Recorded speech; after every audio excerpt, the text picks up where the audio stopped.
everybody. Welcome to Tuesday. We don't have John Young with us. Well, he's here in spirit. He's here in spirit, yeah. But he's not here physically. It's the gang tonight. It's Pastor J. Brannan. Thank you. Yes. Cheers. It's superstar DJ Scott Carroll. Cheers. Mr. Howie Darkstar. Security. And our man in Mexico, JC. Tonight, for starters, and more people may come in, we're going to talk about ways to learn new music. And not just brand new music, but new to you music. Yes. As DJs, this is something that I feel like is a good idea to discover new music and discover different genres and different kind of hidden gems. Even if it's not a brand new song, could be something old, could be something a couple years old, could be something 50 years old. But right. I thought it would be interesting to just kind of talk about different ways that we might be able to approach this.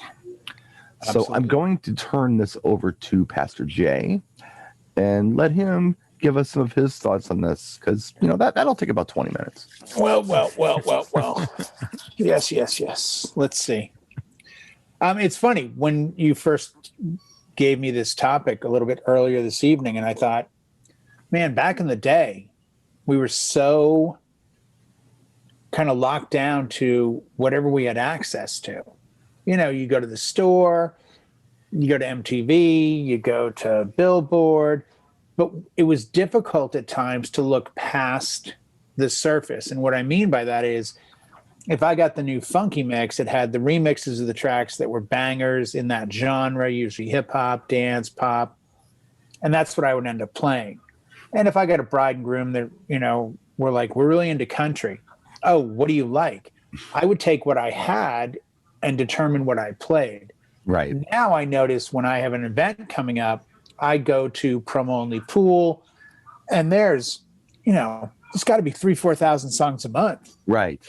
So I'm determining, is it a banger? Do I need it? Do I have to have it? I'm going through a thing right now trying to get back to what I call normal, meaning next season. Because a lot of us haven't spent the last 8-9 months preparing to get back to business. We've all, at least with me, I've kind of shut down and said, okay, I'll get back to it. And one of the things I want to do is come up with a crate for dance country. Mm-hmm. Now, to those that are big country guys, we got Scott in the room. He's, probably knows a ton more than I do. Yeah. But luckily, due to Promo Only Pool and other music sources, I have a lot of country. I have thousands of songs, but I judge them based on the BPM. JC and I were in here one night talking about Latin music and music from Mexico and South America and Central America. And, if it's a faster BPM, it's a more dance song. Okay, I know that. But where it gets a little bit confusing, for me at least, is trying to determine what I need to get. So as an example, let's use country. I don't know if you remember, Brian, back in the 90s, CMT, I think it was the Country Music Television or whatever it stood for. Yeah. They used to have line dancing every day when line dancing was really getting big in the mid to early 90s. Mm-hmm. And I remember watching it a couple times, like, as a DJ, it'd be good for me to know what is the tush push. And I need Achy Breaky Heart, and I need Boot Scootin' Boogie, and Watermelon Crawl, and Tim McGraw, I Like It. And okay, I'm good. I only need a few songs. And I left it. Well, I want to become a little bit more well-versed, I think, in all these different genres. Latin, same thing. I've got a ton of Latin, but I base it on what I'm told it is and the BPM. And I think for me to find out new, it really comes down to going to other DJs. The sources for music, obviously YouTube is a big one. Billboard will tell me what's big, but let's be honest. If I told you the top 10 in March of this year, you may not be playing outside of maybe Blinding Lights. None of those other tracks may make your playlist for the rest of the year. Mm-hmm. So even though that was a big calling card back in the day for how is it on Billboard, that's not the case anymore. And I think a lot of what I find personally is I have to explore. I have to talk to DJs. I have to look at the charts on music services. And I've said them a few times, but to me, Promo Only constantly gives me pretty much everything I need in an edited form, and I love going there. But, I'll say to a Scott Carroll, I'll say to JC Follett, and I'll, talk to Howie about different forms, different genres he's playing. Let's say I get a client who's coming from New Jersey, Pennsylvania, something like that. He's a great source to go to. That, I think, is something we don't do often enough. We don't have a dialogue about, hey, Brian, yeah, I've got a client here. It's Julie Dahmer. She's from Milwaukee. Is it something I should be playing? The Dahmer family's from Ohio, by the way, just to be clear. Well, I mean, they could have moved there, though. They're transplants. Never know. Yeah, she's talking about, like, could you play Sweet Chocolate? And I don't know what that means, but that kind of Ambrosia thing. Chocolate. Is that a yacht rock song? No. Yeah.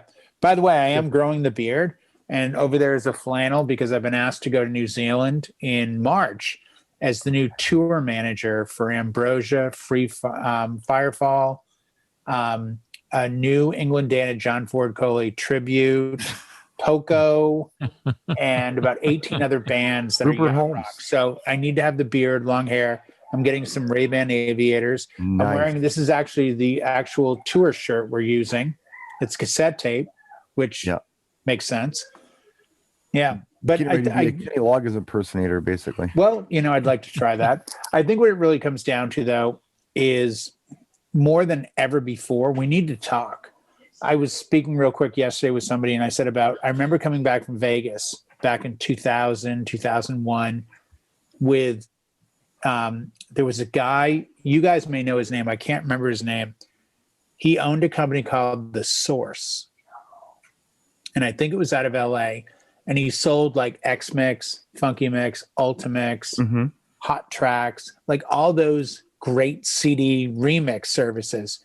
And he would come to Mobile Beat and have those discs for sale. So you'd walk in and buy like Funky Mix 40 for like $10. It would have like ODB, Got My Money, and, whatever else was right around that time. And I remember coming back to San Diego with those and saying, I've got stuff no one else has. Like, if you didn't buy this, because the internet wasn't what it is today. Right. But I still think it goes back to those days. I think we need to have an open dialogue with each other. And I mean, come on, we've all got 8,000 friends on Facebook. Just go on Facebook and put up a post. Hey, got a wedding coming up and they're asking for a lot of country. Anyone want to pipe in? You're going to get great guys that are going to come in and say, hey, you should try this, or this is really banging right now, or I play this in Pensacola.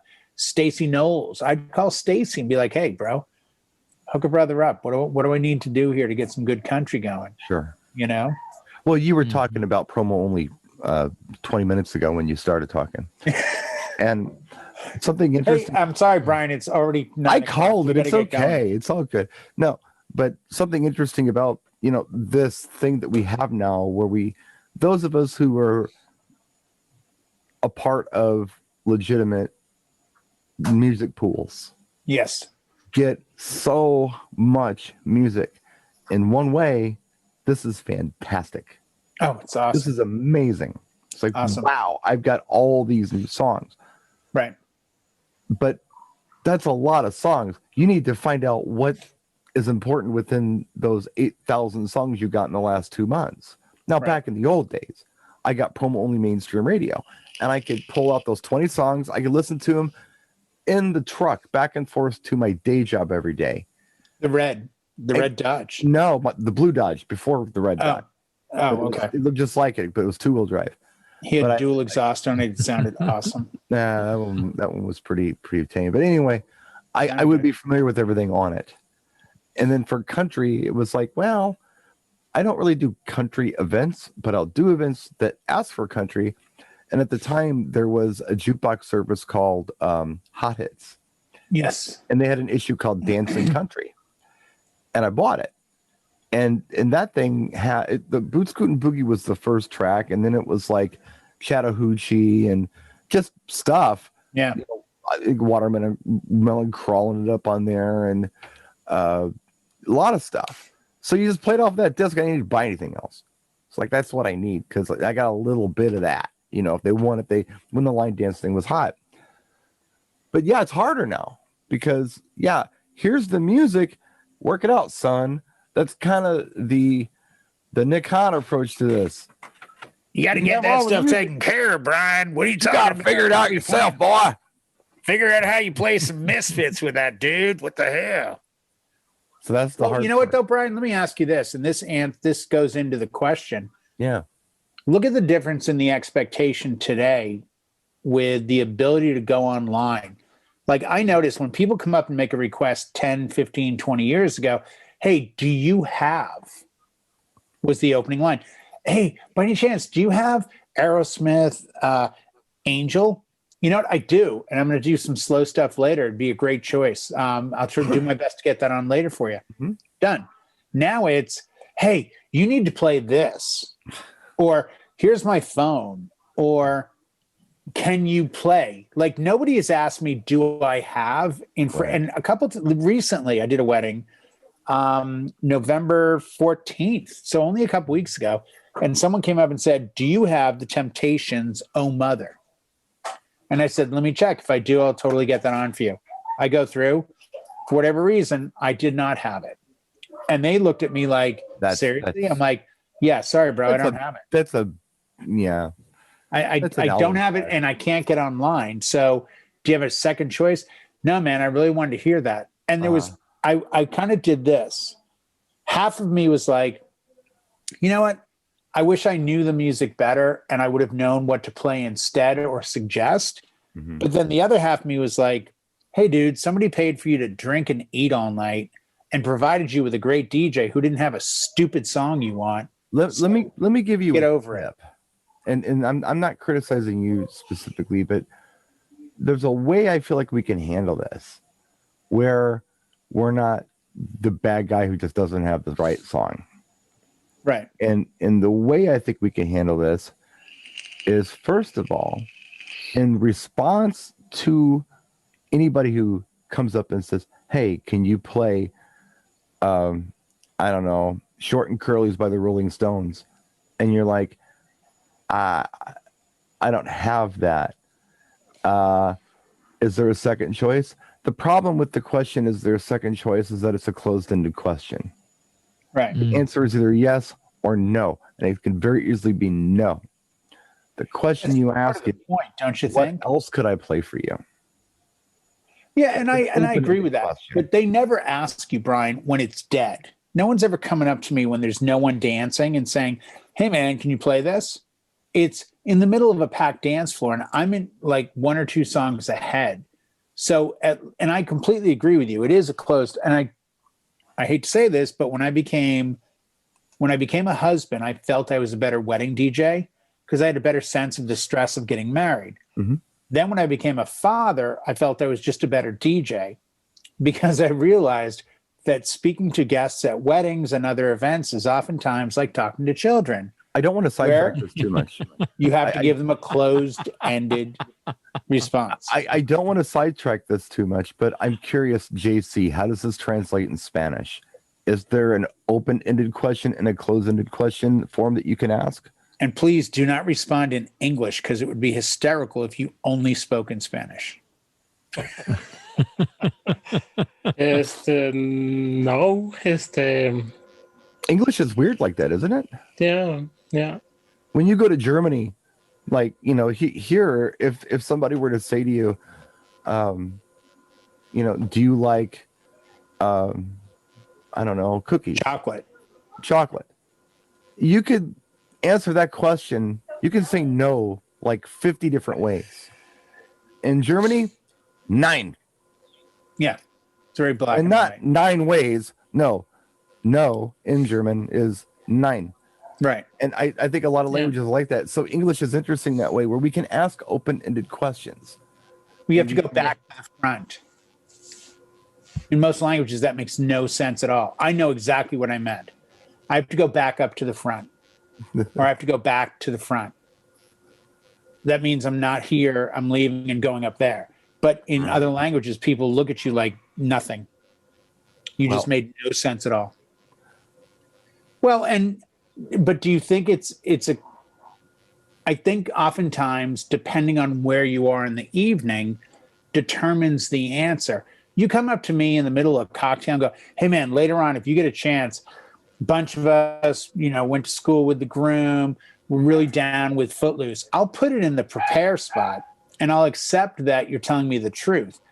But once we're into full dancing, it becomes a little hedgy. Yeah, I understand what And you're you get saying. the drunk girl who was in a sorority with the bride and she swears Yeah. she loves doing karaoke to Madonna like a virgin. It's like, I get it. I get it. But, I'm thinking to myself, typically when somebody comes out and asks for a specific song, it's usually not okay. If they're asking for something that I don't have, it's usually has nothing to do with what I'm doing right now. right. Like, let's say they want to hear a rock song and I'm in the middle of a hip hop set. Mhm. I'm in the middle of Usher's Yeah or something like that, and they come up to me and they want to hear Back in Black by AC/DC or some bullshit. Now, I can handle this a couple different ways. I can say, man, no, I don't have that song, and I'm doing, this is not what we're playing right. Or I could say, you know what? I need to mix it up. I need to get back into a rock set real soon, and I'm going to. That'd be a great mix, by the way. I don't know if I have that song, but I tell you what, I will get into a rock set really soon. I'll play something cool rock. Oh, cool. Usually I can keep them at bay like that. Usually. Right. It's how you respond sometimes, I think, it means a lot, It really does. I totally agree. And honestly, my pat answer, if I don't have it, I'll at least be honest enough to say, hey, you know what? I don't have that. Is there something else? I.e., what's your second choice, whatever? Because oftentimes what I'm getting paid to do is what I'm doing. So that request may come at a point where it's a bother. Like I'm in the middle of a dance set. I don't need to stop to talk to you about you'd love to hear AC/DC. Hey, that's awesome, dude. Maybe your favorite color is green. And I don't care about that either because I've got a job to do. And that's exactly what I'm doing for the client. And they're in the middle of the dance floor. You're never going to tell me in most cases, you're rarely, let's say, not never, but rarely ever going to say something to me at a wedding or an event that's going to change the trajectory because you know something I don't. Now, if you know the bride and groom are huge fans of X, yeah, let me know and say, oh, the bride and groom have seen X 10 times, right? No, I didn't know that. Thank you so much. Make a note. But you wanting to hear a song at a wedding or an event is only important to you. I hate to sound like an a-hole, but it's only important to you. Like you want to hear Prince and I'm in the middle of DJing a set and I'm playing Shook Me All Night Long. My answer to you would honestly be, bro, I'd love to play some Prince. Probably do Kiss. Kiss cool with you? Yeah. When I get back down to that BPM range, that's what I'll play. And 100% of the time they look at me like, okay, cool, man, thank you. And they walk away because I've given them a qualified answer by saying, that's a great choice, but it's too slow for where I am now. Like when you said you're doing Usher and someone comes up and wants Back in Black, my head went to, they're not that far apart. They're not. And that would was probably a bad example. Mix. If they wanted Shook Me All Night Long, my answer would have just simply been, hey, dude, let me do me a favor. I've got to get the BPMs going faster because that's a much faster song. When I get up there, I'll do my best to get that on for you. And they Carol, what do you have to say about all this stuff?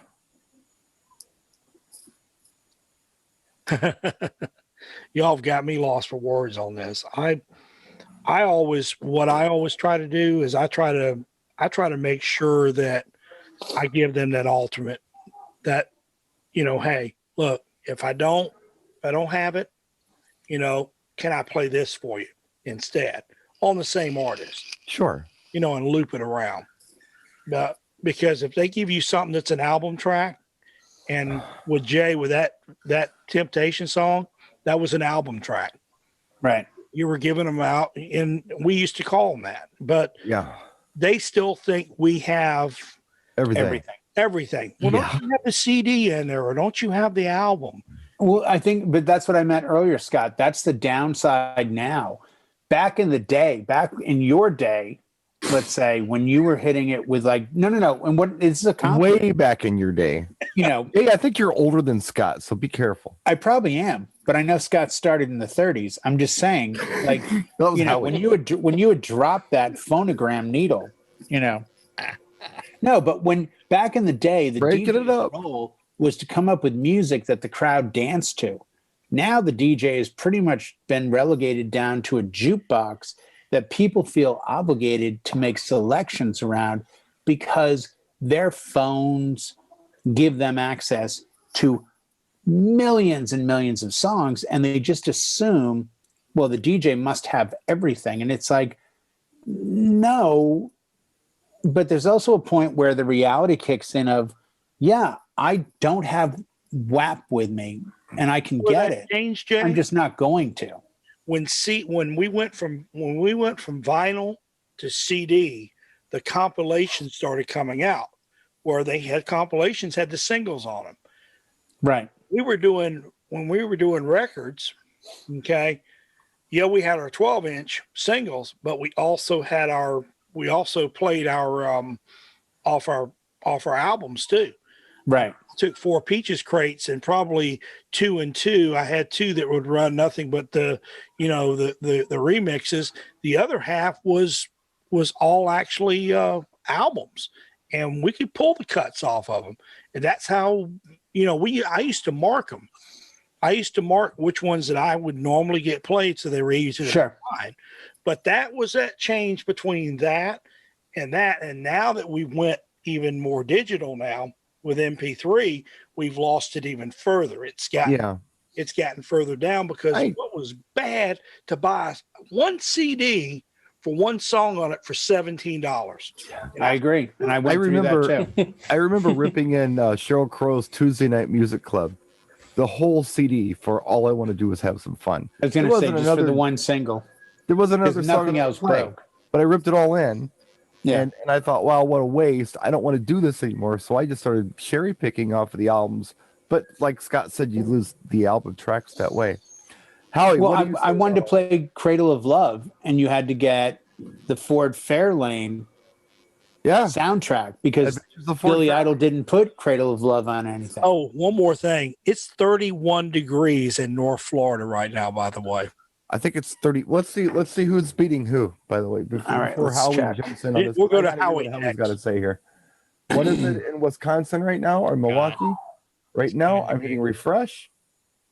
It is 34 degrees, so it's warmer here than it is there. There, yes. Nope, I'm wrong. It just updated. We're 28. You're still warmer. Okay. Go ahead, Howie. You're going to hell if you're dropping 6 degrees in 3 seconds, dude.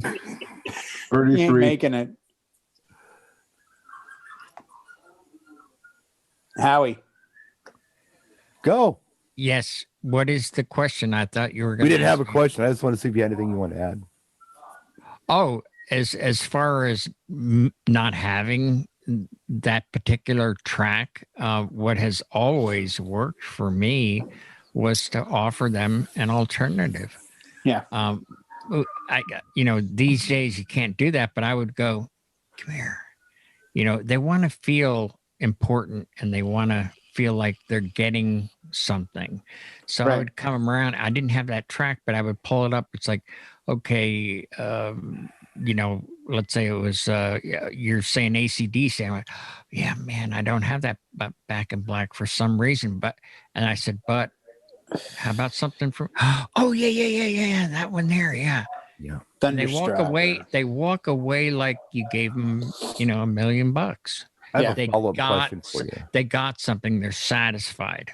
I have a follow-up question for you on that. Sure. And it's not, I guess, it's not even a follow-up question. It's a completely different question, so forgive me. But I'm curious, Howie. Yes. How do you learn about new music? And when I say new music, like I said at the top of the show, it doesn't be a brand new song, but something new to you. How do you learn about new music? 2 ways these days. During these last 9 months, I've been boning up on things that I missed because I was doing live sound. Is right here in the chill room, gold. I don't have to pick up the phone all the time. We can come in here and ask. And the second one was, I really didn't understand freestyle until you put that video out. And then I went and I looked in my library because, like you say, 4,000 songs a month from promo only. I'm like, I have this stuff and I never listened to it.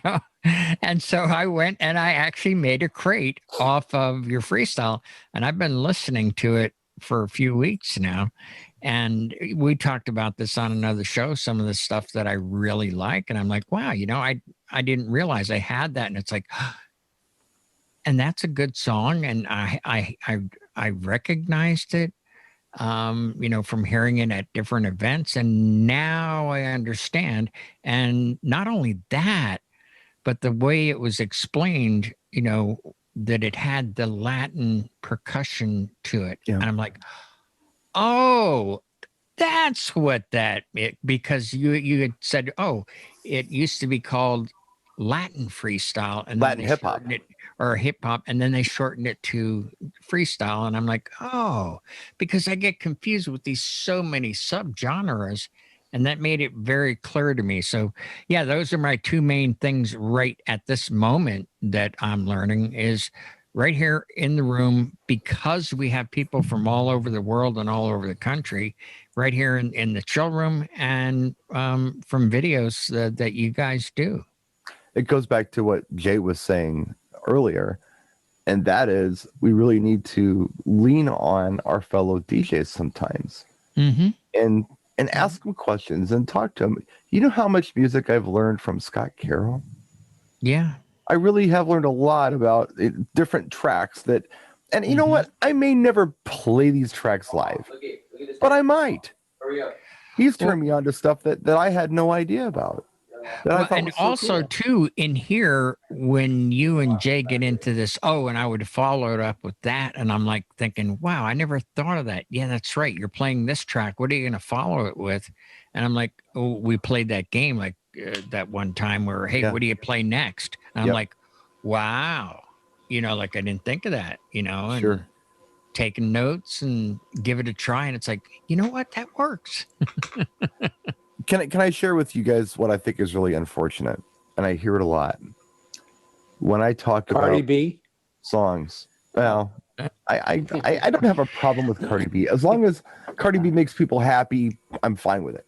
They're not happy. They're doing what I did with Don McLean and American Pie when he said, "No angel born in hell." And I was like, oh, this is like adult music. This is cool. It's the same thing now. There's no way you're listening to that crap. That's right. I said crap. Why people like saying, what they like. Oh, this is awesome. And a lot of it is association stuff. If they were listening at home, they wouldn't care. But if they see something happening while that song is playing, then they're associating that thing or that feeling or those people with the music. And maybe it brings up good thoughts. But regardless, there's no way. I think it's really unfortunate today. When I talk to certain DJs about music, they will say to me, I would never play that at a gig. Oh, yeah. Like, well, no, I'm not suggesting it. Well, why would I even need to know this song? Because you're a DJ. If I wasn't ever going to play it at a wedding. You're a DJ. That's why. Because we love music. Right. Thank you. Yeah, JC is this guy. I'm sorry. I had this conversation last night with somebody. I won't name names. And I said, blah, blah, blah. Our friend, insert name, is not a DJ. And he goes, no, he's a DJ. He plays out of clubs all the time. I go, no, he plays his style on one piece of gear for 1 hour. He can't do a wedding. He can't do a bar mitzvah. He can't do a Latin birthday party. He can't do a Kant's. He can't do an 80th birthday party. He can't do any of these things. He's a specialty DJ. And if I get crap about this, I don't care. I know a lot of guys and I've gotten corporate gigs in clubs for 6, 7, 8 hours long because the DJs in the club were like, yeah, man, I can't do any of that open format crap. I do trip hop. I do bass. I do this. I do that. They deserve all the respect in the world, but then wear that badge proudly and say, I'm a house DJ. There was a big thing about 20 years ago about, is it better to be a mobile DJ or a club DJ? Well, club DJs can rock a club and they can rock a house and this and that. Mobile DJs, in one given night, I might only play 70 or 80 songs. But guess what? Genres, I'm playing music from the 30s to today, from every possible genre you could ever think of. So in my opinion, the mobile DJ has the leg up, not the club guy, because as a mobile DJ, I can go on Twitch tonight and do a 3-hour house set and play house music, but I'm a mobile wedding DJ. It's interesting. I did an interview. Can the house DJ come into my world and rock a 3, 4, 5-hour wedding and run that gamut? And it's not a put down. So don't get twisted with, well, Jay's saying they're better. No, what I'm saying is be a specialty. We were talking about me doing automotive work today. I had to tear down a motor and rebuild it, and I put a turbo and a supercharger in it. And, it was a lot. Yeah. I've got grease under my fingernails. Pull 30 over. Yeah, I'm 30, 31, whatever it Won't took. be Cam. I used 220, 221 on electricity, but just whatever it took is what I did. And I think you have to look at things from a perspective. If you're a specialist in Porsche transmissions, and I have a Chevy 350 in my 2001 Suburban, and I go, hey, Brian, I know you're a mechanic.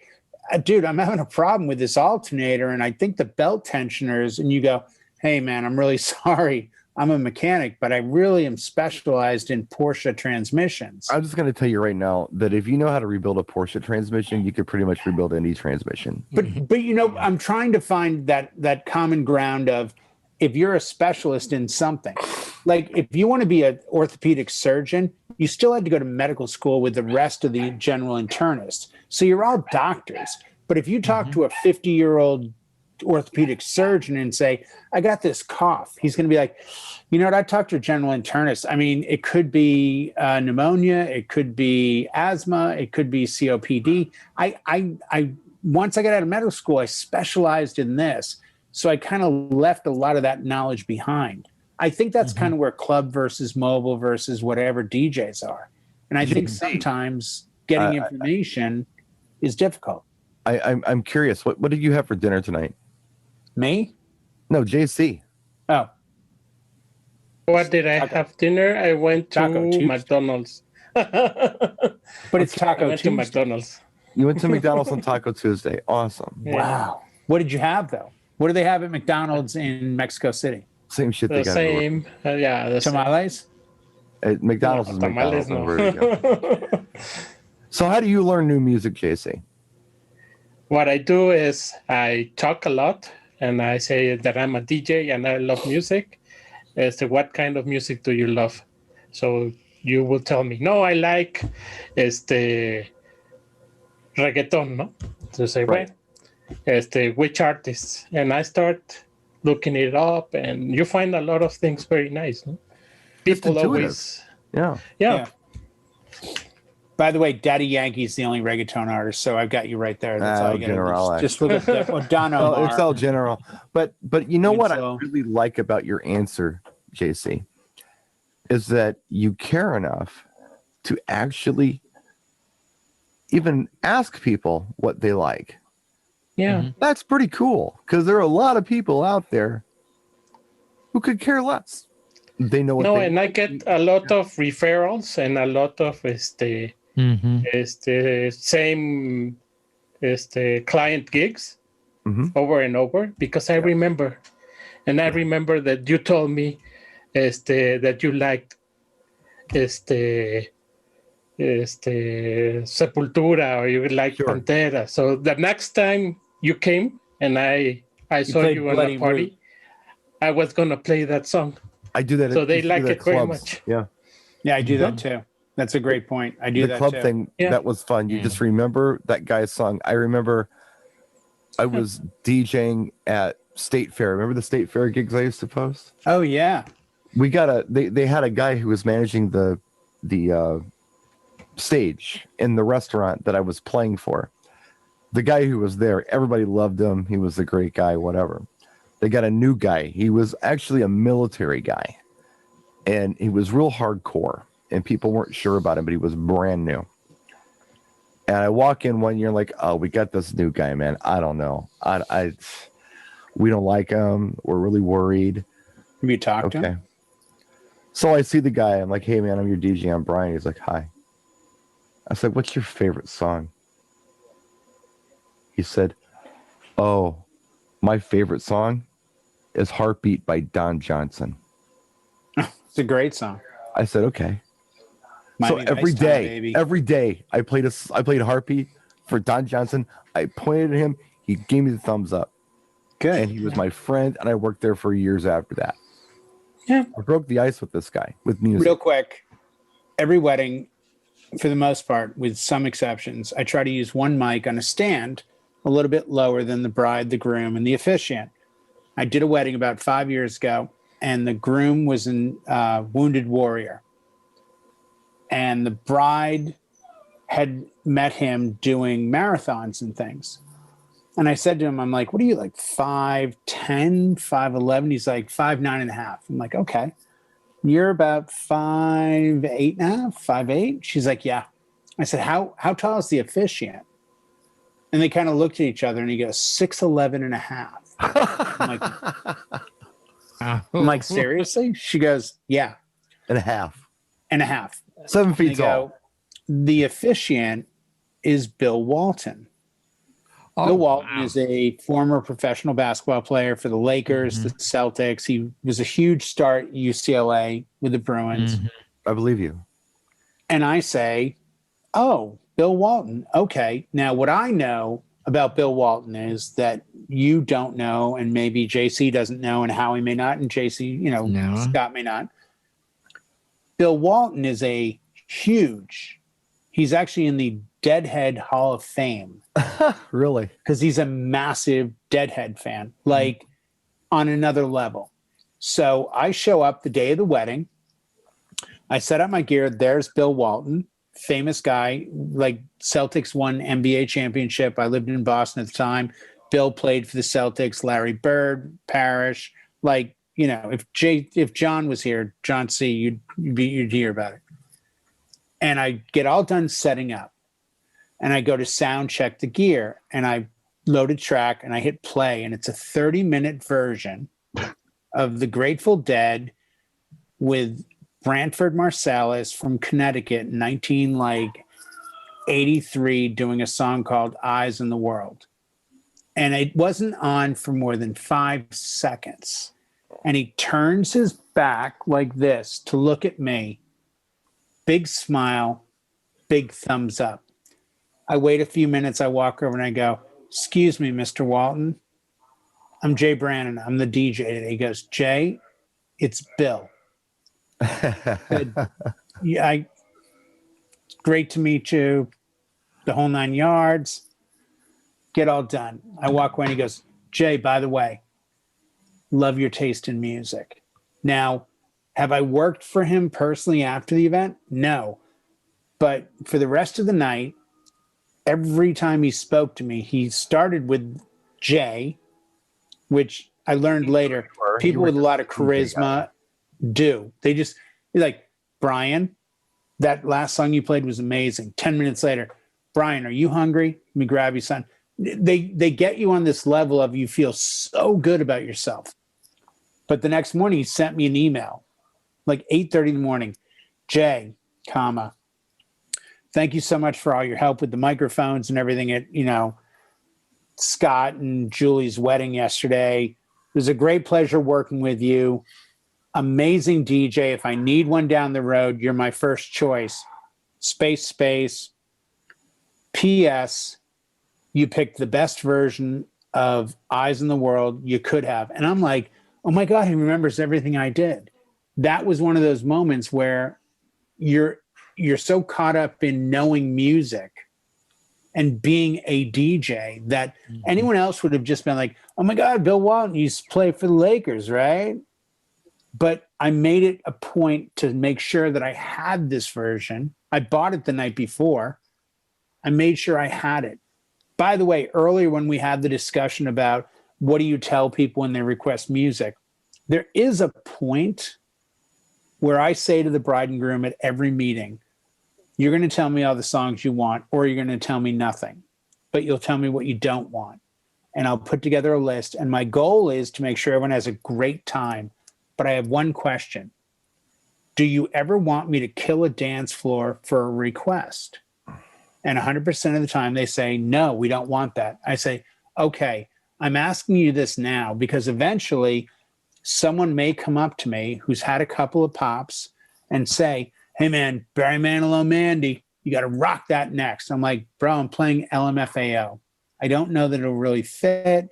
Maybe when I slow down, I'll do my best to get it on.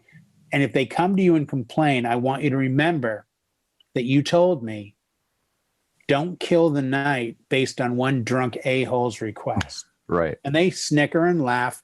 But you know what? They get it. Because I hate to be the bearer of bad news, everyone.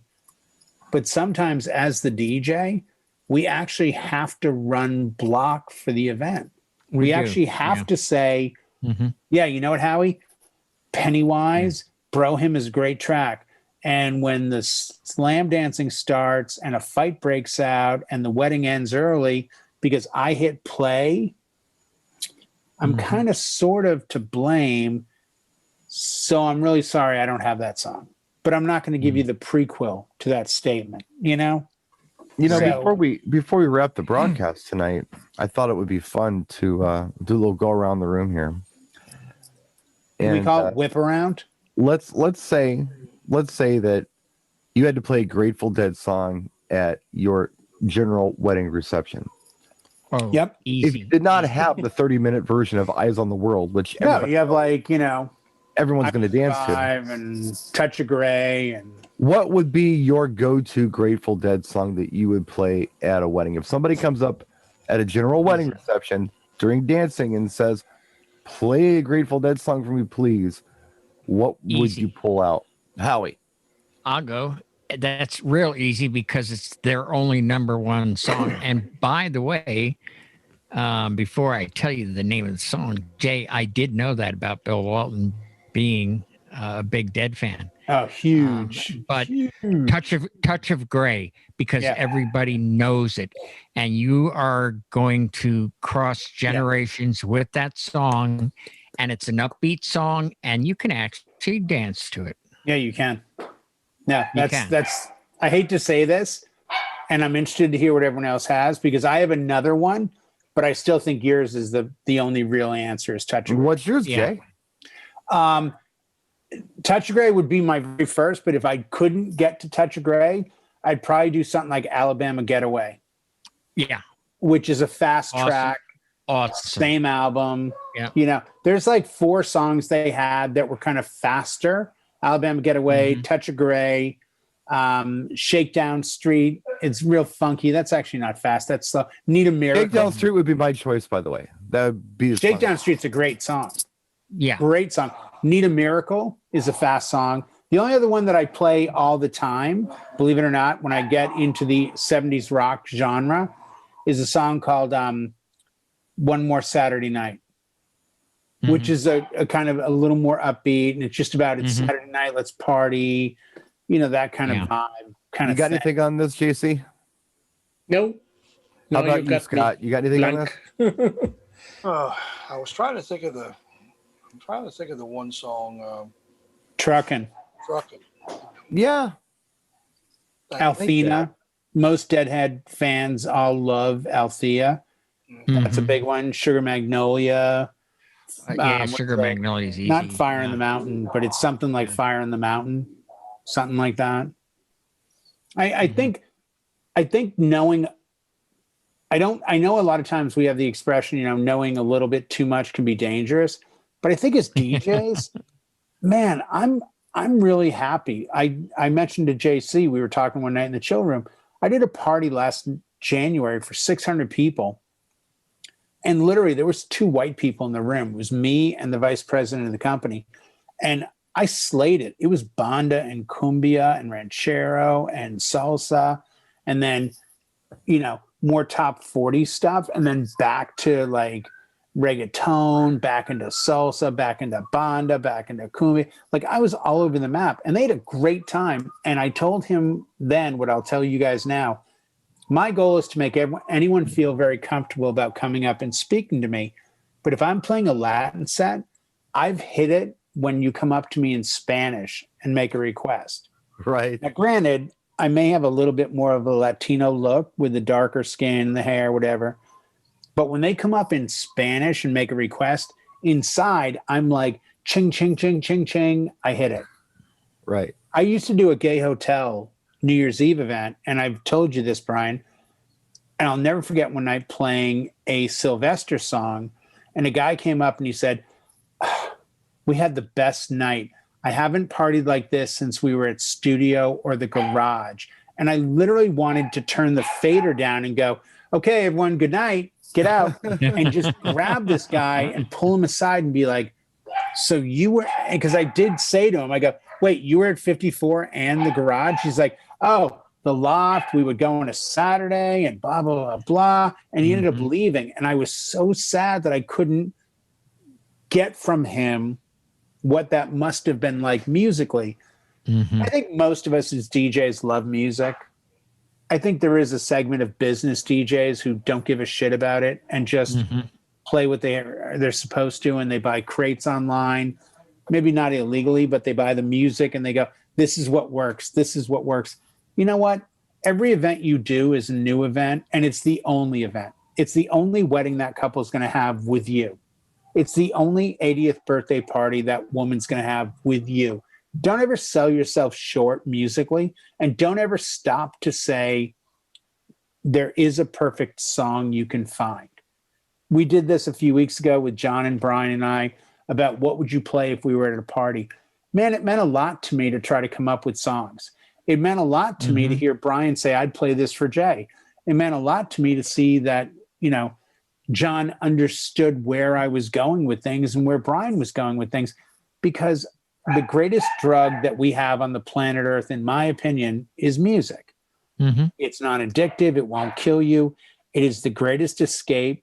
There is nothing better than putting on headphones in a dark room, closing your eyes, and hitting play on a song. If I did it right now with Kansas, Carry On the Wayward Son, I would be 15, back in Belmont, Massachusetts, leaning against my bed, sitting across from my realistic all-in-one turntable and receiver with the speakers in front, and it would bring joy to me that you can't pay for. There's no amount of money that can recreate that kind of joy.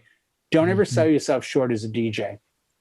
Understand every song means something to somebody. So learn, talk to somebody like JC, find out more about Latin music. Talk to Brian. Brian is a wealth of music that I wish I could tap into and wish I could even emulate. We can always tap into it. I'm right here. Well, no, but you know what I'm saying? Like in my own ways, in my own life, Brian's got a knowledge about music that's just, you know, I mean, it's scary. You know, we all bring something to the table. Howie and I have talked about, you know, the New York Dolls. You get the right client in the room and you play like Personality Breakdown or something else from the Dolls, and I guarantee you're making that guy's night. I think I told you guys I did a gig at the Hyatt about 6-7 years ago, and the old guy comes up to me. They asked for classic rock.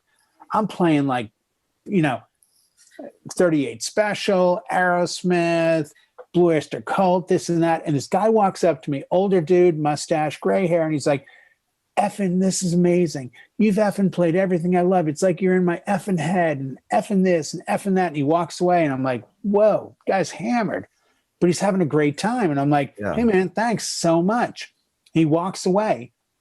And then the client, this young girl, walks over and she goes, yeah, I just spoke to my CEO, and he asked if you can go another hour. And I said, yeah, as long as you guys are cool with it. She's like, and he asked what you charge for that. And I think at the time it was $250. She goes, I'll be right back. She came back over and she goes, the CEO said that he's happy to pay you $500 for the next hour. And I was like, but it's $250. And she goes, he's really happy. He's right there. And she points. And the guy goes, to the effing guy. It's the effing guy. Yeah. And I'm like, that's great. but what's funny is he doesn't realize that we're probably only a couple years away from each other. Right. And what I'm doing, and that's the joy of being a DJ. And this is the part that I don't know if I even want to say this on camera because it might give away all the magic. This is a little behind the curtain. When I DJ any event, as much as I'm playing for the audience, for the bride and groom, for the client, I'm trying to emulate and bring up memories that I have with those songs. So when I play 38 Special, it's my memory. When I play REO Speedwagon, it's me making out with some girl. When I play anything, I want my joy to be represented too. And I think if you approach music from that perspective, you'll find that you not only open your horizons, but you end up making everybody really, really happy. Jay, it ends up being more passion than it does a job. Oh, absolutely. It's a love, Scott. It's an absolute love. Well, people Hold on, will half pick up on second that. here. They'll Here. pick up on that, much like dogs can tell, you know, good people from bad. They will look at you and go, "That guy's into it," you know, and it's contagious. You can Speaking tell of when which- somebody loves what they do. Oh, there you I go. heard. I don't want to score points here, but this Hi, is the Bailey. newest member of There the you family. go. This is Bailey. Bailey, you want to be on You camera? stole the Look, show, you're on the Jay. show. There you go. Whatever I Hey, I said was would- probably right or wrong. I wanted to ask you a question. Bailey's a little crazy. When was tonight, the so- last time you had a dog? Oh, honestly, in my life, Yes. it has been 30. Wait. Wow. I was 13. So it's been a while. It's been a while. Been a couple. No, I'm sorry, 15. 15, because we had the Greyhound after my first dog. Yeah. No, I mean, pets and I go way back. I remember the birthday and the day that I lost my dog at 13 and still remember it every year. So I'm that guy. I'm deep down inside, you know, the joy of hitting the lottery won't be in moving forward. It'll be in going backwards. You know, You'll know when you suddenly go, why is Jay driving the 1970 Galaxy 500 that just came out of the White Lightning movie with Burt Reynolds? Jay must have hit the lottery. I got a friend here. No new cars. Wavy Davy. You've heard of Wavy. Oh, I know Wavy. No, you've met Yeah. Wavy. Great voice. Wavy was one of those people who never had a pet. Like, never had a pet. And when he would come over to your house, which, you know, occasionally he would, if the dog would come to greet him or the cat would come, he just, what do they want? Like, he didn't understand Money. the concept. Just put a 20 on their under their collar and you'll be It's fine. like, just, what do they want? What, you know, like, didn't know how to act.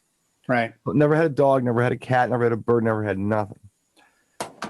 And to make a long story short, his father got Alzheimer's and he was worried about his father being alone. So they got his dad a dog, but the dog did not Awesome. like his dad.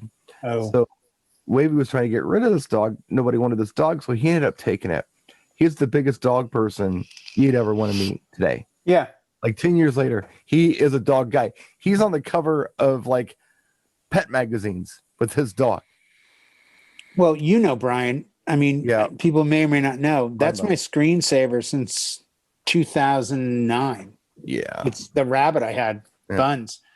I mean, I had Bunners for 10 years. I've still got this one. Yeah, there you go. Gizzy. Yeah. No, Yeah. same thing. No, I mean, I've had a snake. I had a 6-foot Colombian red tail. I've had a couple guinea pigs. We've got 2 guinea pigs upstairs now. Connor Oh, you suddenly do? decided he's going to have guinea pigs. Stevie went through the whole guinea pig thing. Oh my Yeah, we're doing that again. We had guinea Gosh. pigs like back in the 90s. Now we have one now. God. Okay. And you know what? I mean, animals are an amazing thing, you know, but much like they are an amazing thing.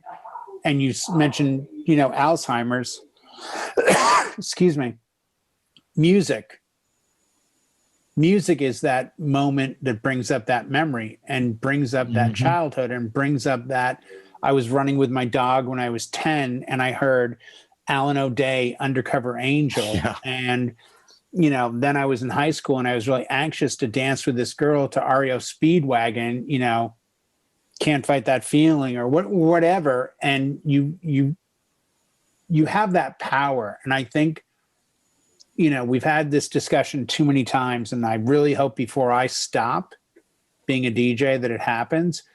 But we should be respected on a level that's way up there. And we should be. No, we're not. And it's our own fault. Same reason we're not paid on a level that we should be paid on. But I think you need to stop and realize you have the power of memory. And memory is, you get a couple at a wedding. When I get a couple at a wedding and I say, are you going to do the bouquet toss? We're on the fence.